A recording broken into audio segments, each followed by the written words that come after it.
Hello everyone, আসসালামু আলাইকুম। কেমন আছেন? আশা করি সবাই ভালো আছেন। ঘুম থেকে সকাল সকাল উঠে বেলকনিতে চলে আসলাম। দেখেন আমার মিষ্টি কুমড়া গাছগুলো বাইরের থেকে কতটা ভালো লাগছে। এটি বাইরের অংশ। আর মিষ্টি কুমড়া সকাল সকাল আসার কারণ মিষ্টি কুমড়া গাছে অনেক ফুল ফুটছে, এগুলো পারবো, এগুলো রাত্রে ভাজি করব। এখন না পারলে নষ্ট হয়ে যাবে। আর কালকে ভিডিওটা ছাড়তে পারিনি, তার জন্য সরি। আমার বাচ্চাটা ব্যথা পেয়েছিল, এই জন্য আমি আর ভিডিওটা ছাড়িনি। আর পরশুদিনকে একটা আপু কমেন্ট করছে যে আপু আপনার ভিডিওটা অনেক সুন্দর হয়েছে, আপনি এগিয়ে যান। আপু আপনাকে অনেক ধন্যবাদ এত সুন্দর কমেন্ট করার জন্য। আপনার জন্যই আমার মনে হচ্ছে যে আমি পারবো, একটা মনে একটা আগ্রহ জাগছে। মাঝে মাঝে মনে হয় ভিডিওটা আমি করতে পারছি না, বা আমার ভিডিওটা আপনাদেরকে ভালো লাগছে না।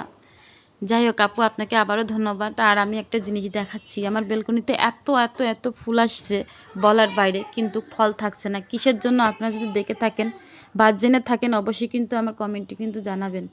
এই দেখেন কত কড়ি আসছে, প্রচুর কড়ি আসছে, কিন্তু ফলও আসছে। ফলগুলো নষ্ট হয়ে আছে কিসের জন্য, মানে সবজি মিষ্টি কুমড়া। এই দেখেন মিষ্টি কুমড়া আগাই, এই যে মিষ্টি কুমড়া, প্রচুর মিষ্টি কুমড়া আসছে কিন্তু নষ্ট হয়ে যাচ্ছে। এতটুক না, একটু বড় হয়ে নষ্ট হয়ে যাচ্ছে। এত মায়া লাগতেছে। যদি জেনে থাকেন অবশ্যই কিন্তু কমেন্টে জানাবেন যে কি করলে মিষ্টি কুমড়াগুলো থাকবে।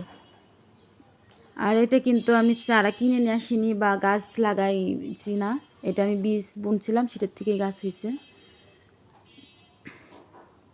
এ দেখেন আগের দিনকে ফুল পারিনি, ফুলগুলো নষ্ট হয়ে গেছে। আর এত পরিমাণে কড়ি আসছে, প্রচুর কড়ি আসছে। আর এত ফুল আসলে রোজা থেকে ভাজা হচ্ছে না, এই ইফতারের পরে আর ভাজতে মন চায় না, কিন্তু খেতে এত মজা। আলিশের কারণে নষ্ট হয়ে যাচ্ছে। দেখেন ওই যে মিষ্টি কুমড়াগুলো দেখছেন, এই যে একটা নষ্ট হয়ে গেছে পাশেরটা। আর এত বড় বড় হয়ে যাচ্ছে, তারপরে নষ্ট হয়েছে। দেখেন কত বড় মিষ্টি কুমড়া হচ্ছে, হওয়ার পরে নষ্ট হয়েছে। আপনারা যদি জানেন অবশ্যই কিন্তু এই দেখেন আর একটা অনেক অনেক আছে অনেক, কিন্তু একটু বড় হওয়ার পরেই নষ্ট হয়ে আছে। কেন হয়ে যাচ্ছে অবশ্যই কিন্তু কমেন্টে জানাবেন। বারবার বলছি কারণ আমি জানতেছি না, বুঝতেছি না, এই জন্যই ভিডিওটা করা। আর আমার ভিডিওটা যদি ভালো লাগে অবশ্যই কিন্তু একটা লাইক, একটা সাবস্ক্রাইব করে দিবেন। আর কমেন্টে কিন্তু অবশ্যই জানাবেন মিষ্টি কুমড়া কেন থাকছে না। আর এই দেখেন এই যে ফুলগুলো পেরে ফেলছি, এইগুলা ফুল এখন পারলাম।